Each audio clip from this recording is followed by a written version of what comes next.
Hello and welcome to economics on the move. Economics on the move पे आप सभी दर्शकों का स्वागत है। आज हम लेक्चर नंबर 129 पे आ गए हैं, जिसमें हमें component of balance of payment पे बात करना है कि बैलेंस ऑफ पेमेंट के अपने क्या क्या कंपोनेंट होते हैं और वो कैसे बैलेंस उसको हम बनाते हैं और किस तरीके से हम उसको क्रेडिट और डेबिट साइड में रखते हैं। तो बिना किसी वक्त को जाया किए हुए, ज्यादा डिले किए हुए हम स्टार्ट करते हैं और देखते हैं कि लेक्चर नंबर 126 पे हमें किस चीज पे चर्चा करनी है। देखिए, तो जब हम बात कर रहे हैं बैलेंस ऑफ पेमेंट पे, जब हम बात कर रहे हैं कि बैलेंस ऑफ पेमेंट के अपने क्या क्या कंपोनेंट्स होते हैं, तो इस कंपोनेंट पे चर्चा करने में सबसे पहली चीज जो आती है वो हमारा करंट अकाउंट आता है कि balance current component of balance of payment का जो सबसे पहली चीज होती है वो हमारी करंट अकाउंट है। तो करंट अकाउंट देखते हैं कि हम क्या क्या होता है।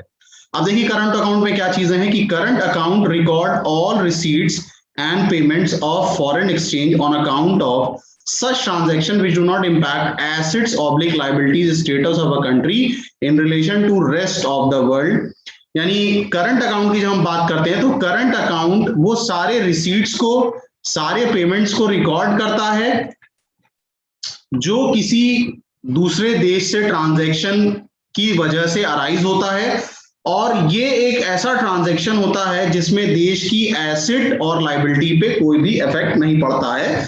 मतलब इन जगहों पे कोई असर नहीं पड़ता है दुनिया के बाकी कंट्रियों से जो ट्रांजैक्शन हो रहा है उस वजह से। यानी हम अगर ट्रांजैक्शन कर रहे हैं जापान से, जापान हमसे कर रहा है, हम जर्मनी से कर रहे हैं, तो इस तरीके के ट्रांजैक्शन या फिर इस तरीके की एक्टिविटीज करने की वजह से हमारे अपनी देश की एसेट्स और लायबिलिटीज पे इफेक्ट नहीं पड़ता है।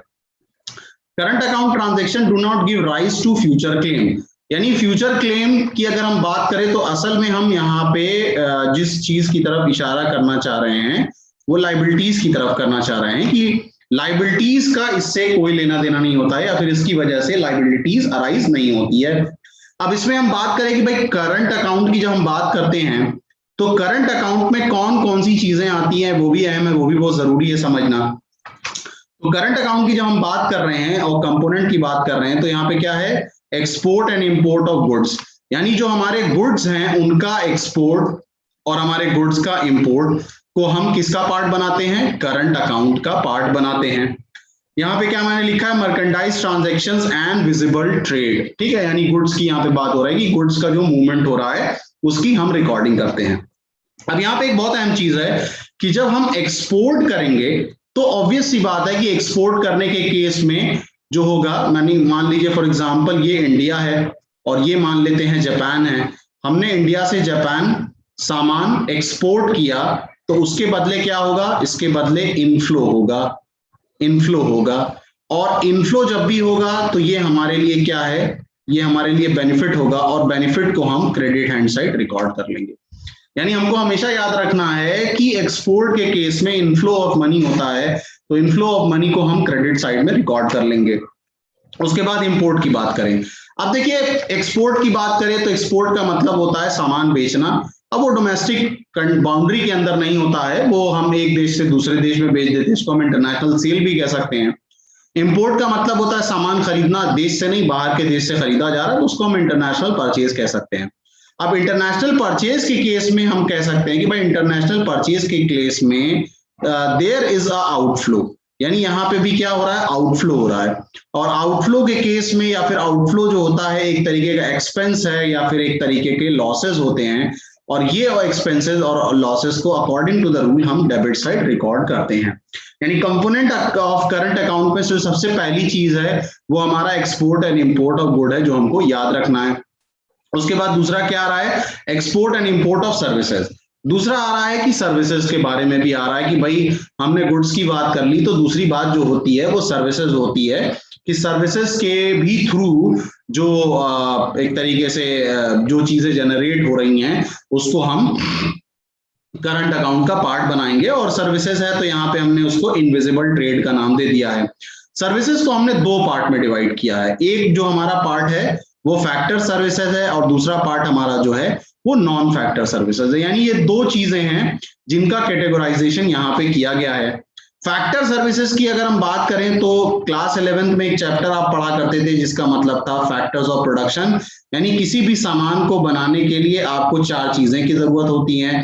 एक होता है आपका लैंड, दूसरा होता है लेबर, तीसरा होता है कैपिटल और चौथा आपका होता है एंटरप्रेन्योर। यानी इन चारों चीजों की मदद से असल में आप सामान को मैन्युफैक्चर करते हो। लैंड पे जो रिटर्न होता है वो रेंट होता है, लेबर वेजेस, कैपिटल इंटरेस्ट और एंटरप्रेन्योर प्रॉफिट होता है। तो यहाँ पे फैक्टर सर्विसेज की अगर हम बात करें तो पहली बात यह है कि फैक्टर सर्विसेज का जो रिटर्न होता है वो इन्वेस्टमेंट इनकम के फॉर्म में हो सकता है या फिर कंपनसेशन ऑफ एम्प्लॉइज के फॉर्म में है, जिसको हम COE का भी नाम देते हैं। अब इन्वेस्टमेंट इनकम की बात करें तो अब देखिए क्या है कि इन्वेस्टमेंट इनकम में आपने किसी लैंड पे इन्वेस्टमेंट किया, किसी बिल्डिंग पे इन्वेस्टमेंट किया, तो यहाँ के केस में जो रिटर्न आपको मिलेगा वो रेंट मिलेगा। इंटरेस्ट मतलब कि आपने किसी को कैपिटल लेंड कर दिया, ठीक है, उस केस में आपको क्या रिटर्न मिलेगा, इंटरेस्ट मिलेगा। किसी कंपनी में आपने इन्वेस्ट किया तो वहां पे आपको रिटर्न क्या मिल रहा है, प्रॉफिट मिल रहा है। अब जिस तरीके से यहाँ पे इनफ्लो हो रहा है उसी तरीके से आउटफ्लो हो सकता है।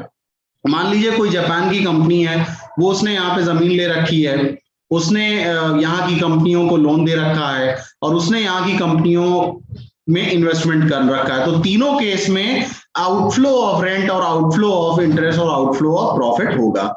उसके बाद कंपनसेशन ऑफ एम्प्लॉइज की बात करें तो यहाँ सैलरी और वेजेस है। अब मान लीजिए आपके अपने लोग हैं, दो दुनिया के बाकी कोनों में जाके जॉब कर रहे हैं, तो जब वो जॉब करते हैं तो वहां से जो पैसा आता है या फिर वो अपने जो लोगों को पैसा भेजते हैं, ऑब्वियसली वो हमारा एक तरीके से हम कह सकते हैं कि वो इनफ्लो ऑफ मनी होता है। और इसी तरीके से यहाँ से पैसा जा भी सकता है। कुछ लोग मान लीजिए यहाँ पे जॉब कर रहे हैं जो एशियन कंट्रीज के हैं, यूरोप के हैं, तो वो अपने देश में अपने लोगों के पास पैसा भेजेंगे। ये फैक्टर सर्विसेज होगा। दूसरा क्या है आपका, non factor services. Non factor services की बात करें तो अदर देन फैक्टर सर्विसेज, जैसे मान लीजिए शिपिंग सर्विसेज है, इंश्योरेंस सर्विसेज है, बैंकिंग सर्विसेज है। तो इन तीनों सर्विसेज की वजह से इनफ्लो भी हो सकता है और इन तीनों सर्विसेज की वजह से आउटफ्लो भी हो सकता है। ये बात याद रखिएगा। तीनों सर्विसेज यानी शिपिंग सर्विसेज आप बाहर के लोगों को दे सकते हो और बाहर के लोगों से ले भी सकते हो। तो जब सर्विसेज आप लोगे तो उस केस में आउटफ्लो होगा। सर्विसेज दे रहे हो, सेल कर रहे हो तो रेवेन्यू जनरेट होगा, तो इनफ्लो होगा। वैसे ही इंश्योरेंस और बैंकिंग सेक्टर की बात है। लास्ट में क्या आता है आपका, यूनिलैटरल और अनरिक्विटेड ट्रांसफर्स। इसको हम क्या कहते हैं, वन साइडेड ट्रांजैक्शंस भी कहते हैं। यहाँ पे क्या है, these are transfer for free, यानी ये वो ट्रांसफर्स होते हैं जिसके रिटर्न में आपको कुछ नहीं देना पड़ता, फ्री में कुछ आ रहा है। क्या आ रहा है, जैसे these are transfers in the form of gift, grant and remittances. यानी ये वो ट्रांसफर्स होते हैं, वो गिफ्ट के फॉर्म में हो सकते हैं, ग्रांट के फॉर्म में हो सकते हैं, रेमिटेंसेस के फॉर्म में। अब देखिए अगर कोई आपको ग्रांट दे रहा है तो उसके में और लोन में एक फर्क होता है कि लोन के केस में जो लोन देता है उसको इससे मतलब नहीं कि आपने पैसे का क्या किया, बस आप उसको रिटर्न देते रहो। ग्रांट के केस की जब हम बात करते हैं तो ग्रांट के केस में हमेशा याद रखिएगा कि जो आपको ग्रांट दे रहा है वो कुछ कंपल्शन लगाता है या फिर आपको एडवाइस करेगा कि भाई यहाँ पे इन्वेस्ट करो, यहाँ पे ना इन्वेस्ट करो, लेकिन वो आपसे रिटर्न में कुछ मांगता नहीं है। तो यूनिलैटरल ट्रांसफर्स के केस में अगर हम देखें तो वहां पे हमको दिखता है कि ये जो है ट्रांसफर्स फॉर फ्री है, इसमें गिफ्ट, ग्रांट, रेमिटेंसेस आते हैं। In the balance of payment account, current account transfers are treated as an element of invisibles, यानी इनको इनविजिबल्स की कैटेगरी में रखा गया है। और हम ये कह सकते हैं कि ठीक है, यानी करंट ट्रांसफर जो होते हैं वो एक इनविजिबल्स की कैटेगरी में है। इसमें इनविजिबल्स की कैटेगरी में इनको रख दिया गया है। ये वन साइडेड ट्रांसफर्स हो जाते हैं, जैसे जो मैंने बात किया गिफ्ट, ग्रांट और रेमिटेंसेस की। आगे बढ़ते हैं तो दूसरा जो पार्ट है वो आपका क्या होता है, वो आपका होता है कैपिटल अकाउंट। यानी करंट अकाउंट के बाद कैपिटल अकाउंट पे बात करते हैं कि कैपिटल अकाउंट में क्या क्या चीजें होती हैं। तो कैपिटल अकाउंट क्या होता है, capital account of BOP record all those transactions which causes an impact on the asset and liability status of a country in relation to rest of the world। ठीक है, in relation to rest of the world, liabilities and asset of a country are either raised or either reduced, it leads to future claim। अब देखिए capital account की जब हम बात करते हैं तो ये बैलेंस ऑफ पेमेंट का पार्ट होता है और ये वो सारे ट्रांजैक्शंस को रिकॉर्ड करता है जिसकी वजह से हम कह सकते हैं कि देश की एसेट या लाइबिलिटीज पे कोई इफेक्ट पड़ता है, यानी या तो एसेट बढ़ जाएगी या तो घट जाएगी, या तो लाइबिलिटी बढ़ जाएगी और या तो घट जाएगी, कुछ भी हो सकता है, ठीक है। और यहाँ पे क्या है कि it leads to future claim, यानी करंट अकाउंट के केस में हमने पास्ट में क्या देखा था, यहाँ पे देखा था कि it does not give rise to future claim, लेकिन जब हम कैपिटल अकाउंट की बात कर रहे हैं तो यहाँ फ्यूचर क्लेम क्या केस देखा जाता है कि फ्यूचर क्लेम जो हो अराइज हो सकता है। ओके, सो कैपिटल अकाउंट पे आगे चर्चा करते हैं। तो कैपिटल अकाउंट के क्या क्या पार्ट हैं, तो पहला क्या है, यहाँ पे बोरोइंग होता है, यानी बोरोइंग जो है उसको कैपिटल अकाउंट में रिकॉर्ड करते हैं, यानी मांगा जा रहा है, कुछ लिया जा रहा है, बोरो किया जा रहा है। अब बोरोइंग में भी दो तरीके की बोरोइंग होती है, एक तो होती है एक्सटर्नल कमर्शियल बोरोइंग, दूसरा होता है एक्सटर्नल असिस्टेंट, यानी एक ऐसी बोरोइंग जो एक्सटर्नली की गई है, किस लिए की गई है, कमर्शियल पर्पसेस के लिए गई। कमर्शियल पर्पस यानी यहाँ पे आपका कुछ डेवलपमेंट एक्टिविटी से बात चल रही है, यानी अगर आप बोरो कर रहे हो, मान लीजिए आपने आईएमएफ से बोरो किया, तो ये जो बोरोइंग होता है ये हम कह सकते हैं कि ये एक एक्सटर्नल कमर्शियल बोरोइंग है, क्योंकि आपका पर्पस है कि आप कुछ डेवलपमेंटल वर्क करना चाहते हो। उसके बाद एक्सटर्नल असिस्टेंस पे बात कर लें, तो एक्सटर्नल असिस्टेंस क्या है कि ये कंसेशनल रेट पे मिलता है।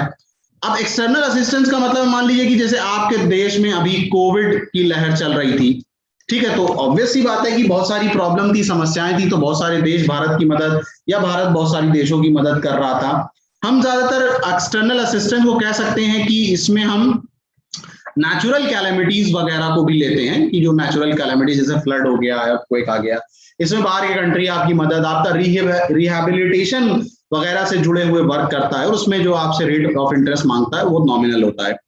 फॉरेन इन्वेस्टमेंट की बात करें तो इसको दो पार्ट में डिवाइड किया, एक पोर्टफोलियो इन्वेस्टमेंट है, दूसरा फॉरेन डायरेक्ट इन्वेस्टमेंट है। देखिए दोनों केस में पैसा कंट्री के अंदर आता है और कंट्री से जा भी सकता है, यानी बाहर के लोग भारत में इन्वेस्टमेंट कर सकते हैं और अंबानी अंडानी जैसे लोग बाहर इन्वेस्ट भी कर सकते हैं। तो पोर्टफोलियो और एफडीआई में फर्क ये होता है कि अगर 10% से ज्यादा कंपनी की जो कैपिटल है उसका 10% से ज्यादा अगर इन्वेस्टमेंट किया जा रहा है तो उसको हम एफडीआई की कैटेगरी में करते हैं, और यहाँ पे अगर हम कह सकते हैं कि लेस देन 10% है तो उसको फॉरेन पोर्टफोलियो इन्वेस्टमेंट करते हैं। एफडीआई का पर्पस ये होता है कि जो इन्वेस्टर है वो कंपनी के बोर्ड ऑफ डायरेक्टर्स का पार्ट बनना चाहता है, लेकिन यहाँ पे ऐसा कुछ नहीं है। जो इन्वेस्टर है वो अपने आप को एनोनिमस रखना चाहता है और उसका कोई बहुत ये वाला ऑब्जेक्टिव नहीं होता है कि मैं बोर्ड ऑफ डायरेक्टर्स का पार्ट हो जाऊं।